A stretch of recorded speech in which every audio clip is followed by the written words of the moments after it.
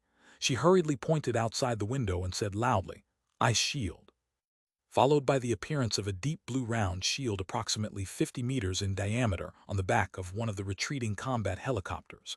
An explosion broke out noisily almost from ground level. The ferocious thunder was so sudden that none of the pilots had time to react, and when they realized it, they had no time to make any kind of evasive maneuver. Boom! The ice shield exploded into thousands of small fragments that rained down from the sky like sparkling diamonds, being scattered everywhere by the strong winds. The helicopter that had been the target of the attack flew out of the pilot's control as the shockwave sent it spinning through the sky.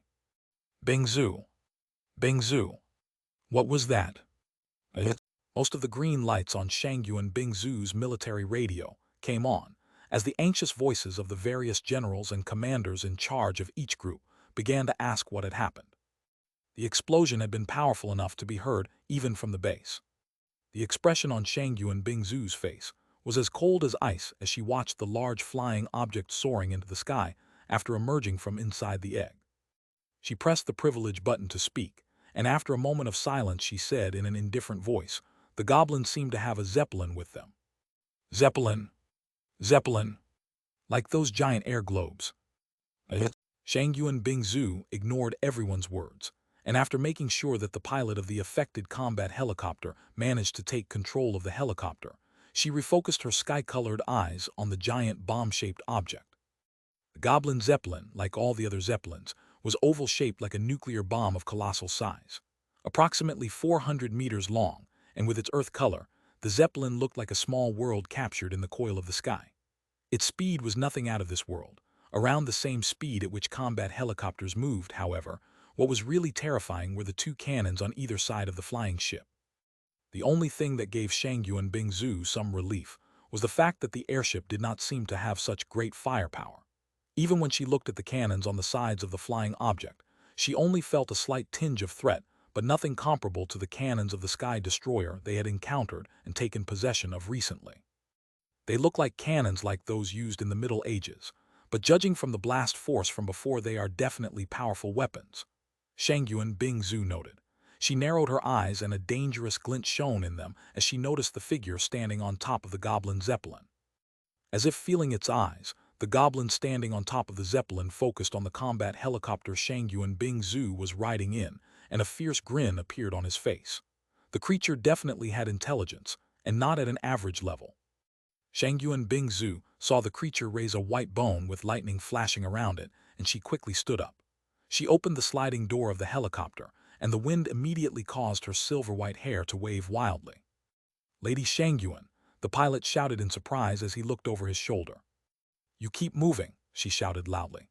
After pressing a button on the military radio, Shangyuan Bingzu shouted another order, "Chenhe, try to shoot down that Zeppelin." She received no reply, however. 2 or 3 seconds later, a howling whistle followed by an explosion drew her eyes to the east. From there, a bright flash of blazing red light illuminated the sky with great power directly in the direction of the Goblin Zeppelin in the distance. Shangyuan Bingzu kept her eyes fixed on the Goblin Zeppelin, more specifically, on the intelligent goblin standing on top of it. The goblin snorted and clutched at the white bone with both hands while pointing at the fire arrow flying towards the Zeppelin. Then, the white bone glowed and golden lightning immediately seemed to merge into the weapon. Boom! A mighty blast thundered, and from the bone in the goblin's hand, a great golden lightning flash shot at full speed straight towards the arrow in mid-flight. Boom! As the flaming red light and the golden light met, a mighty explosion shook the skies and illuminated the surroundings a few thousand meters out. The clouds of mana in the sky churned fiercely, and several less powerful, but equally dangerous explosions echoed everywhere in the vicinity as the mana ignited using the remaining magic power from the 2 attacks. The goblin snorted again, and a sardonic grin appeared on his face. He turned to look at the human female who was clearly capable of more powerful attacks than the one he had just stopped. But when his eyes landed on the distant combat helicopter, the goblin's pupils trembled. Shangyuan Bingzu was no longer there. The goblin quickly raised his bone and began to charge a new attack. His eyes now rested on the thin but long path of ice that rose from the ground like a staircase and bent 90 degrees, directly pointing towards the Zeppelin. "Bingzu, what's the deal with that goblin?" Chenhe's voice came from the military radio, but Shangyuan Bingzu was too busy to even take it out of her leather bag. She focused her eyes completely on the goblin and the Zeppelin, and as she burst out with agility that not even Bai Zemin would be able to match unless he used overlap regeneration, the distance quickly began to grow closer. When Shangyuan Bingzu noticed that the power of the bone in the goblin's hands was about to explode, she pointed toward the sky and activated Ice Maker. Ice Apocalypse. The image of thousands of ice meteors raining down from space flashed in Shangyuan Bingzu's mind, and at the same time as such a thing happened, her will was transmitted by her magic power into the rune of her skill. Thousands of meteors over 20 meters in diameter each condensed as the air froze, and when Shangyuan Bingzu lowered her hand, the meteors began to fall down, most of them completely covering the goblin Zeppelin. A terrifying roar came from the goblin's mouth, and as he reaffirmed his stance, he released another powerful golden flash straight into the sky instead of firing it at Shangyuan Bingzu as he had planned. Boom! The first ice meteor was destroyed in an instant, and a second and third explosions followed. The goblin forcefully moved the bone, and as if it was a kind of laser beam, the powerful golden lightning moved according to the movement of the bone, tracing a bright golden line that joined the clouds and the Zeppelin. Boom, boom, boom, boom, boom, boom, boom. The ice meteorites were shattered by the powerful golden beam, and although the war on the ground was still as bloody as before, the powerful golden light was a great wake-up call for the humans who briefly froze in fear at the thought of receiving such an attack. The walls of the base would be destroyed in moments. At the same time, the cannons of the Goblin Zeppelin seemed to be activated from inside the flying ship, as they immediately began firing at Shangyuan Bingzu. The explosions from the cannons made it clear to Shangyuan Bingzu that even she would not survive a direct hit from those, therefore. She unhesitatingly activated one of her movement skills, before the ice road she was using as support was shattered. Sonic speed. Boom! Shangyuan Bingzu disappeared from her position in a split second, and several mock cones appeared in her trajectory. Boom, boom, boom, boom, boom. The ice road was immediately shattered by the explosions, but even though the goblin and the Zeppelin had managed to repel all the attacks, his expression was ugly. This was because he had completely lost sight of the human female. Suddenly, a shiver ran through the goblin's bones, and without hesitation, he slashed backward with his white bone. Boom! Followed by a powerful explosion, the shockwave pushed the goblin several steps backward as he cautiously looked forward. Unlike the goblins on the ground,